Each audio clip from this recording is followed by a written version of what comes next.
Recording. All right. Here So we are, today Jason.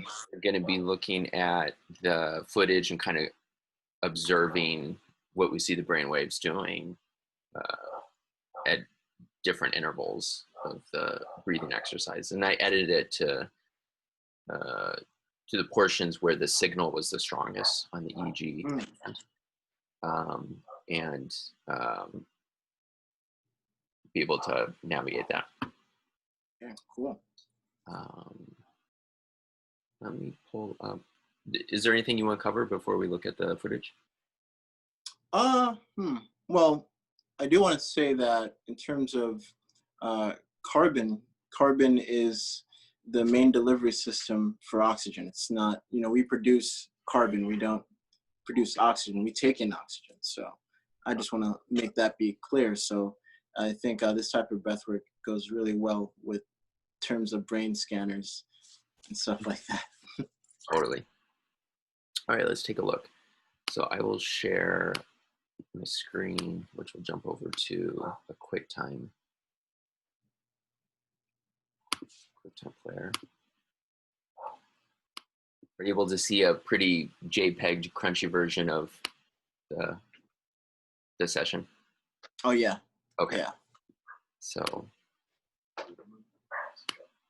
I'll turn the volume down a little bit so we don't have to necessarily hear us breathing. We can hear us talking.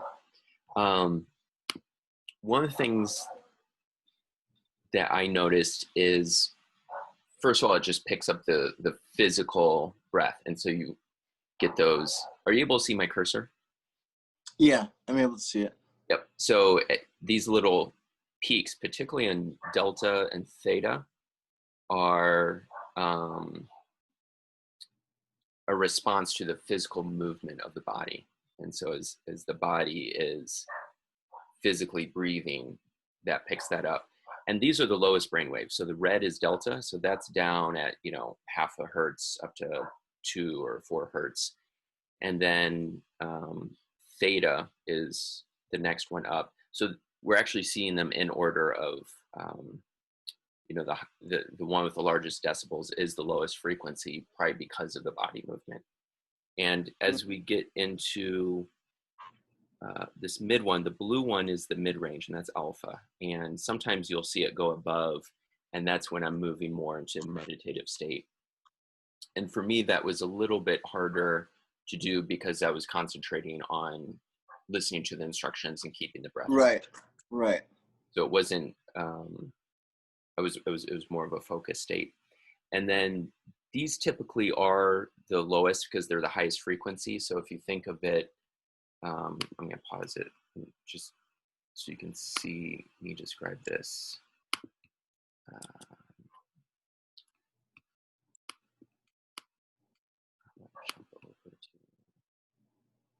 It's like screens upon screens.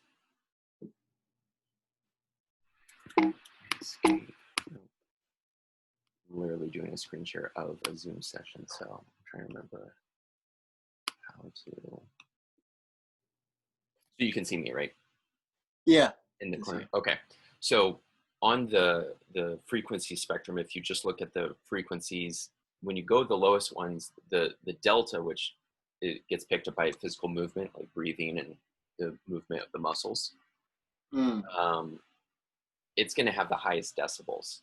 And as the frequency goes up and it becomes a higher and higher pitch, the frequencies tend to be shorter with brainwave activity.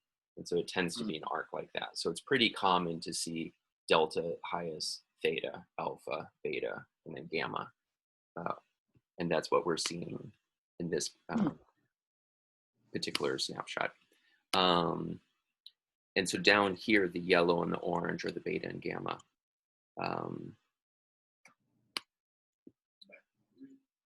And then the other thing that we see here, so these bars, there's 4 sensors on the EEG, and it's left ear, left forehead, right ear. And what you're seeing is a spatial relationship of the wave because each sensor picks up all the different waves. So I have an alpha reading just for my ear. I have an alpha reading here, alpha reading here, an alpha reading here. And I can sum them together to make the master alpha average, which is the blue line down here. But these bars show what's happening. So the blue is alpha at the bottom. So we can see what's happening with alpha spatially. And so, and it gets more vivid when the connection is more solid, it gets brighter. So if we see the right alpha bars rising higher than the left ones, that means I'm getting more alpha waves over on the right side of my brain. And there's actually an article someone sent me to read. Yes, here it is. So it's talking about frontal EEG, and it's talking about alpha asymmetry and looking at what causes alpha waves to be imbalanced between the left and right brain, and if it's different types of I haven't read the article yet, so I don't know exactly, but I'm intrigued to learn more about what does cause those differences, because I see it in my readout. So right now I'm seeing some higher alpha on the right side, and then it dips down. The spectrum is a little bit shorter on the the left and middle left. Also, if you look at the top where you see the yellow, there's more yellow on the left bars, which means more gamma waves. Those real high frequency waves are on the left side of my brain and fewer on the right side of my brain because those yellow bars are a lot shorter. So that's the differences of why those 4 color spectrums are slightly different. It's picking up different data based on the location of the EEG. So right now, I think we're in a resting period. Let's look at let me rewind it just a little bit. So we've got the breathing, and what's really interesting, so this is a resting period. Now, the control keeps popping up. So, of course, when the breathing is happening, it's picking up on the pulsing of the breathing. But what's fascinating is when I finally stop and I'm feeling the effect of the breath, there's this really, if you look at these, they're really similar decibels. And so instead of having that kind of normal busy brain arc, delta, which is that stress one, has really dropped and started to move in line with the rest of them. So there's this really good harmony across the frequencies. And I think that's the impact of the breath work, is that it balances out these frequencies instead of them being, for example, when the EEG is off and it's just picking up noise from the air, it's a very noisy signal, and you put it on, and or when I put it on the first few seconds or minutes, it's a pretty noisy signal because not only is the EEG getting acclimated to my skin and getting a good reading, but my brain is pretty busy at first. And so to get to this state where the levels are really starting to smooth out shows a harmonization between these frequencies. And I've also seen this with, if someone is listening to a song that they're really familiar with. So I've done some EEG tests where people listen to, like experimental electronic music song they've never heard. So it's something new, and listening to opera or listening to classical. And then I play a Beatles song for them, which like Eleanor Rigby. And so all the listeners would know that song. And what started to happen is all the waves would start to sync up together and kind of like swim like fish together in a hive mind. And when the chorus would hit, all the lonely people, all the waves would go up with the chorus. Oh, the lonely people. And then go back down for the verse, and it would kind of swim together. So there's something about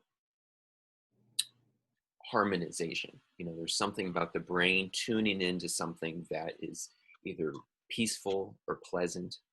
And that's what I'm seeing with these waves right here. During the activity, it's hard to get a good read because it's going to create movement. But the Right. fact of it, when I pause, this is the gold right here, is this snapshot of the harmonization that it creates within the brain. Mm. Yeah, maybe the next time we can do something a little bit more subtle, where it's uh, not too much movement, where it's more subtle in that sense. But yeah, it's really good to see the harmonization in that sense, because the pattern that we did was I call it 369 breathing. You know, if you see in the Fibonacci sequence, and it's just in all the essence of life. So I like how you said how everything is harmonizes at once. Yep. And all those match each other, they fit into each other in pieces, 3 and then 6, Mm. 9, the squaring. And so you can see, I'll just scroll through it. So this is the breathing, because you can see the peaks. And this is the rest period. I know that bar is in the way, but this is the rest period. And you can see where the breathing starts again, right there. So you see that big surge Mm. in the delta here. It's not a real clear image. So you can hear the breathing. And so it spikes the image because the body starts to move again. And Right. that's one of the difficulties with doing something physical with an EEG, is that the physical movement is going to affect the electricity as well. And so it's one of those things of, how do you observe what the brain is doing in motion when the EEG physically works the best when the body's still? So I've got all Right. this data of what my body does when it's still. I know there's the more um, extensive caps. It's like it looks like the swimmer's cap and it's got 128 ports, and Right. it's got all these wires in and gel, and it takes about 45 minutes to put it on.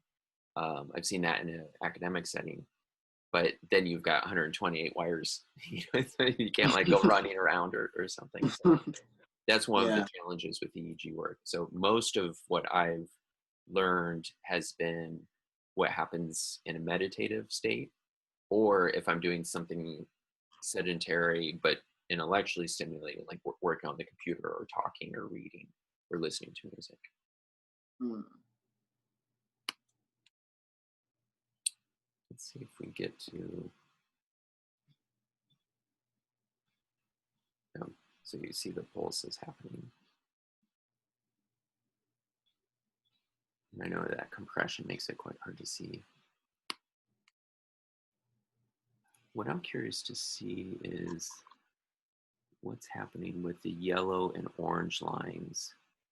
They're riding along pretty consistent, because they're the furthest, they're a high enough frequency that they aren't as impacted by gross motor movement. Okay. And What do they represent?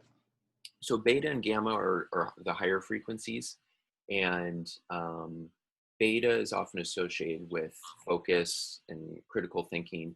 Gamma, I'm not sure as much. For me, I haven't done as much with those, because in my sedentary state, when I'm sitting and meditating or composing music while sitting still, my beta and gamma tend not to go that high. And I don't know if it's unique to my brain or the fact that I'm composing electronic music with no vocals. Because I did a test with an opera singer with EEG, and we lost the signal a lot, because as she was singing, it kept moving. But when we did get a signal, what was amazing was, even though she was making music, so I make music with machines and she makes music with her voice. When I make music, electronic music, my delta and my alpha are really high. So those are my main composition pieces. But when she was singing, her alpha and beta, her alpha and delta were very low, which is the red and blue line here.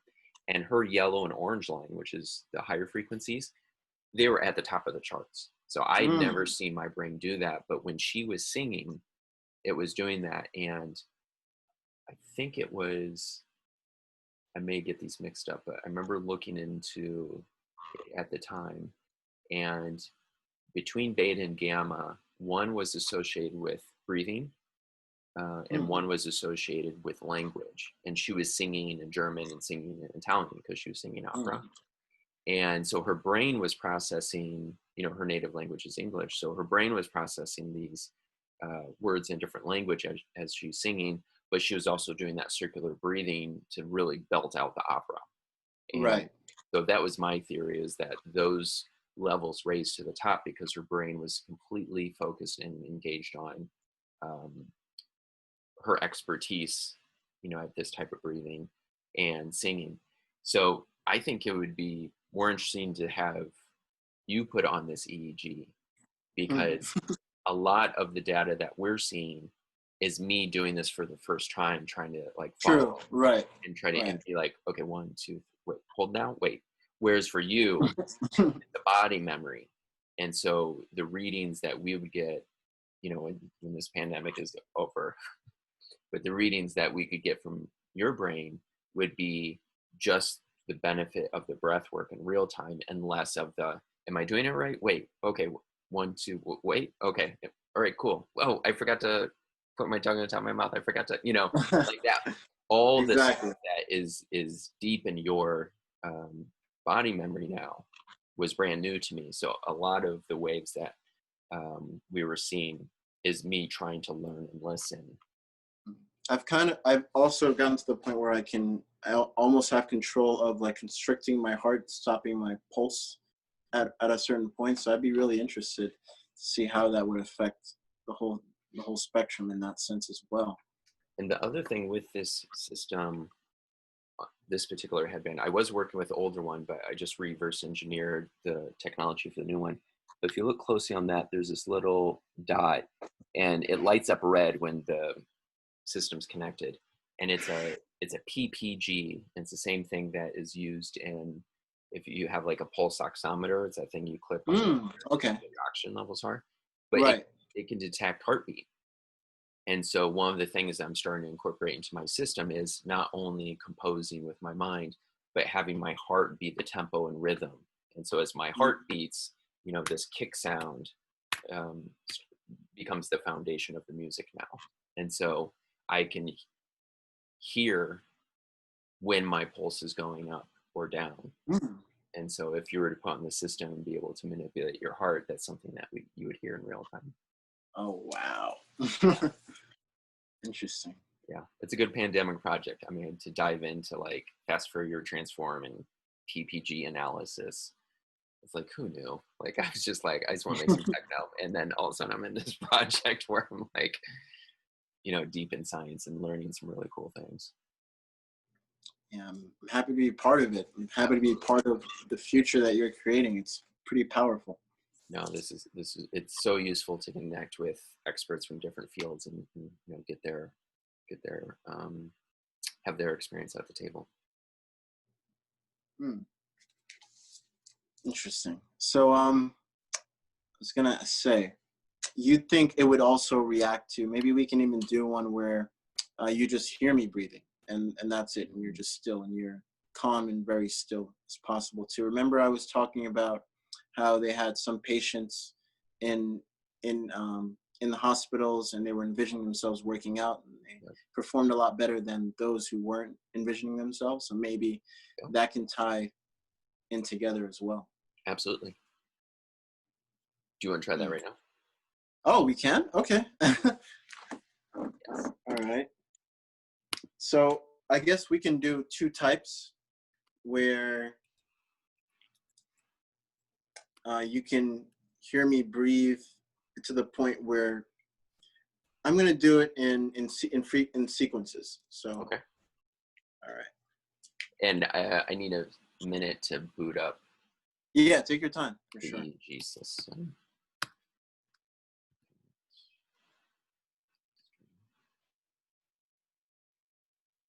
Okay, are you able to see it? Yes. Great. Okay. I'm all ears. I'll really tune into what I hear from you. Sorry.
Interesting. Did you hear the whistling parts? I did. Okay, cool. I was gonna put on my microphones, but I guess you could hear it, so that's good. I could. All right. Do you want to? Oh yeah, do one with music. Yeah. Is that okay? All right. Good to go. Speakers.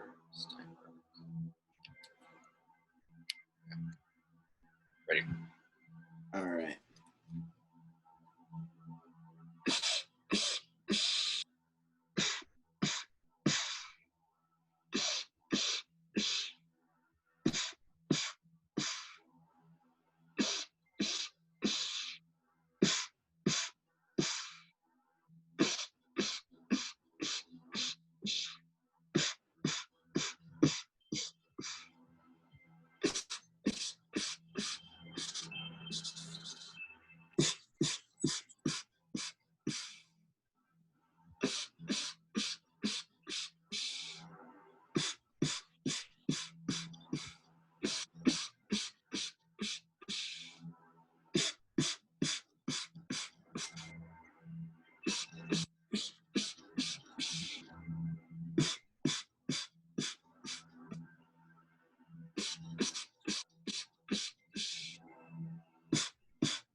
Mm.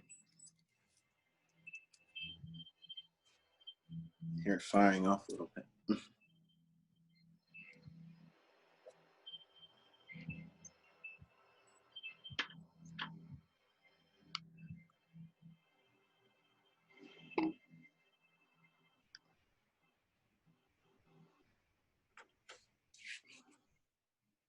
So we are going to be looking at the footage from 20 minutes ago.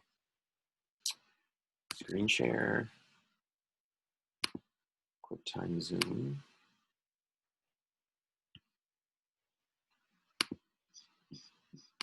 Let's rewind to the beginning of. There we go. Are you able to see it? Yep, I can see it perfectly. That was us 20 minutes ago. Oh, okay. I know, isn't that funny? Parallel realities. It's really feeling like that. So I'm going to turn it up so we can hear your breathing. Okay.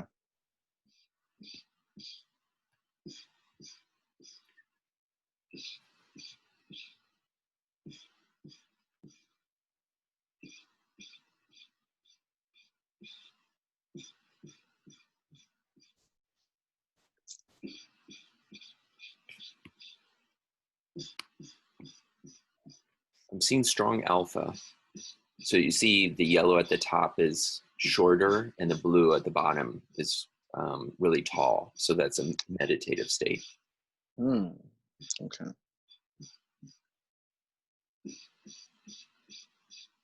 I feel like it's definitely reacting to the sound of my breath. Yep. Because it is still having some peaks, even though I'm not moving. I'm tuning into the breath pattern. So it does have, like if you look at the blue line, the alphas, Right. you're seeing the pulses along with your breath. So I'm tuning into you and my brain, because I really was listening and imagining my body doing that without moving. So that's really cool. That it's almost like a transmutation where I'm picking up on what your brain is doing. Yeah, same with the yellow and the orange lines. They have those same little pulses.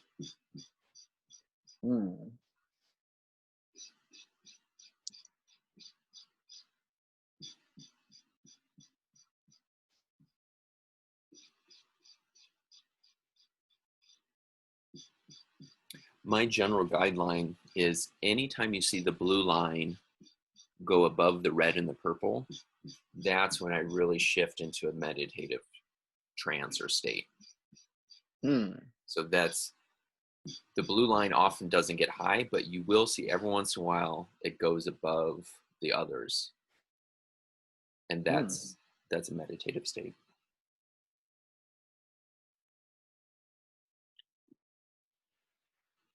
So some of the peaks that we're seeing now is me thinking, oh, are we stopping now? So my brain's starting to kick up and wondering, wait, am I supposed to open my eyes and look? Or am I listening? And then I realized, oh, okay, I'm listening for a while. And then I felt a bug on my neck. So I was doing yard work a little bit earlier. So I think a critter came in with me.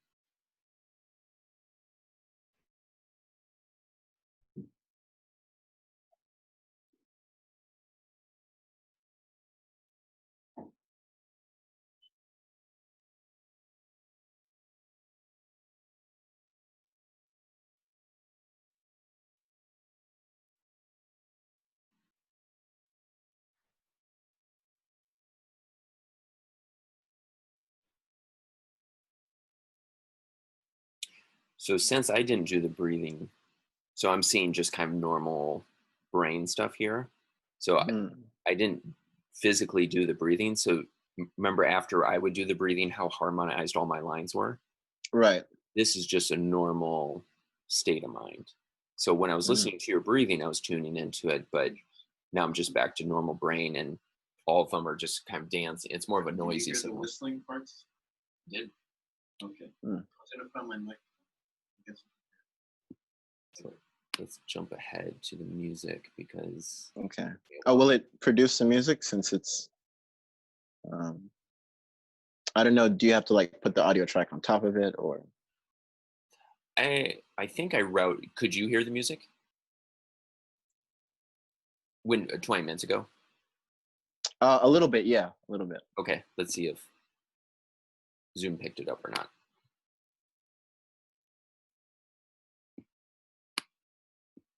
Because I paused it for a while.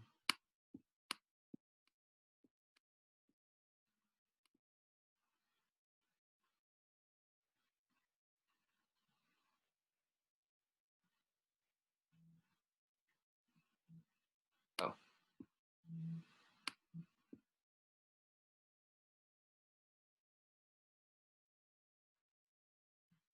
Yeah, it's pretty quiet. That might have been a routing issue on my side. I can, or if just the microphone was picking it up.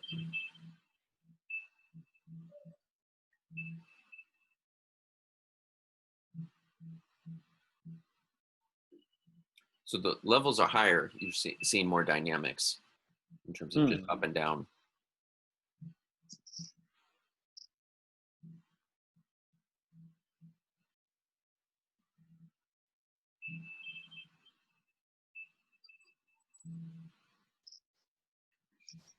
I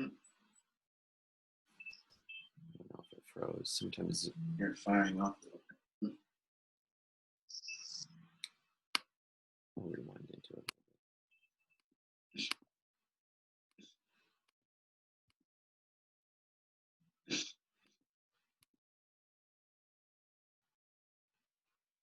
There we go.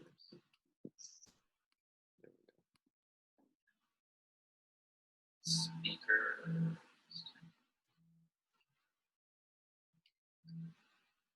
Ready? All right.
Yeah, in general, I'm seeing higher dynamics.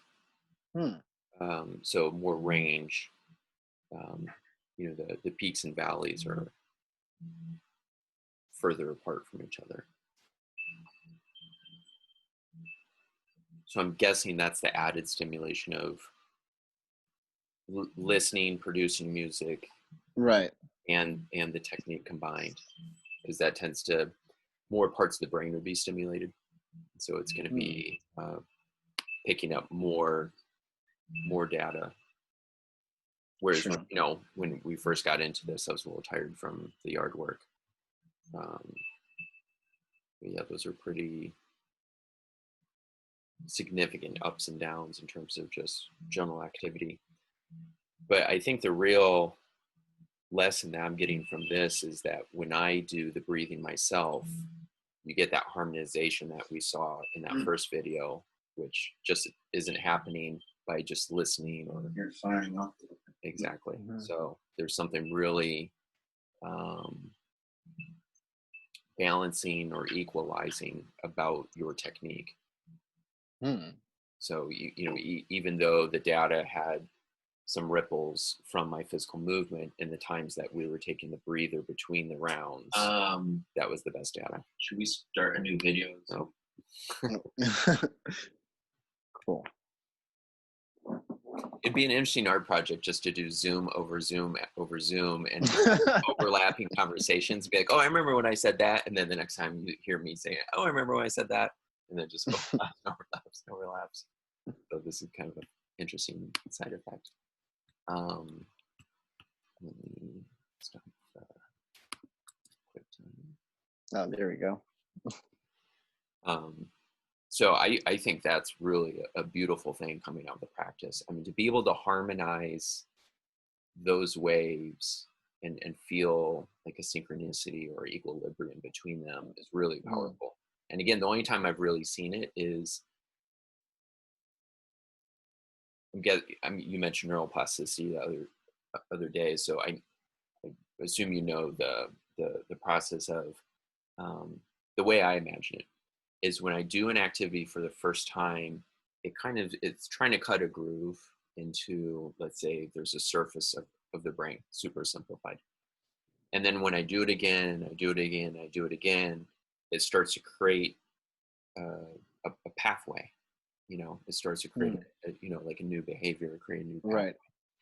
And the only other times I've seen that level of harmonization is when people were listening to, and I did the test like on my mom and my brother, and both of them know the Beatles really well. So when I played that Beatles song, they've heard that song so many times for so many decades that they just went into this mode where that was a groove and music cuts a real groove.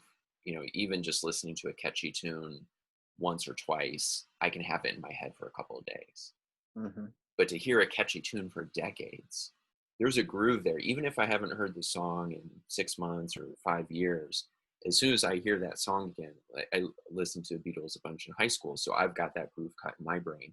And so when I hear Eleanor Rigby, I've got all these memories and all these pathways that the electricity flows down and fires into that groove that's been cut.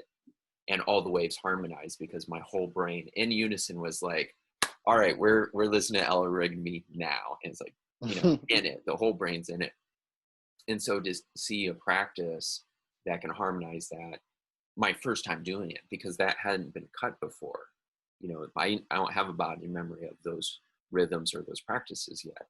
And so to have the result be that type of it's almost as if seeing my brain do that is the way I can feel after a very balanced yoga practice, where I just feel in line, but it was doing it for my brain.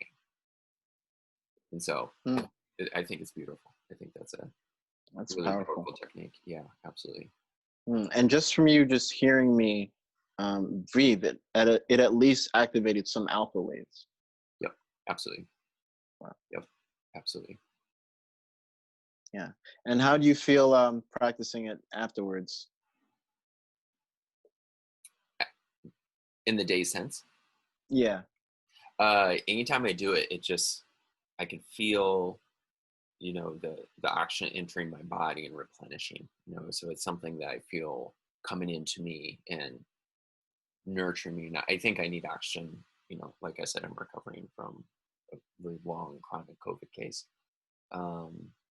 And it's a vascular disease, and so it constricts, the circulatory system. And so to have this technique that's bringing oxygen in a more forceful way, it feels like it's getting it into my system in a way that it really craves. So I'm very thankful for it. No problem. Yeah. All right. Thank you for really having me on here and really sharing this piece of technology. And we should definitely, Where are you located, actually? So I'm in the Midwest right now. So I Midwest, okay. Midwest to convalesce and just recover and chill out during the pandemic. But typically I travel a lot. So last few years I've traveled a lot to LA, New York, and Berlin. Okay, I'm in Miami right now, so I'm open to traveling too. But say it again. I was supposed to be in Miami this spring for Do you know Slam Dance, DIG? Slam Dance Slam. is a film festival, and DIG is their technology um, subsection. And so I performed this system at Slam Dance in Los Angeles, and then the Miami one was supposed to happen, I think, in May. And of course, it got canceled. But Wow. I really enjoyed working with them in the past, so I imagine I will be in Miami for a future Slam Dance once things get going again.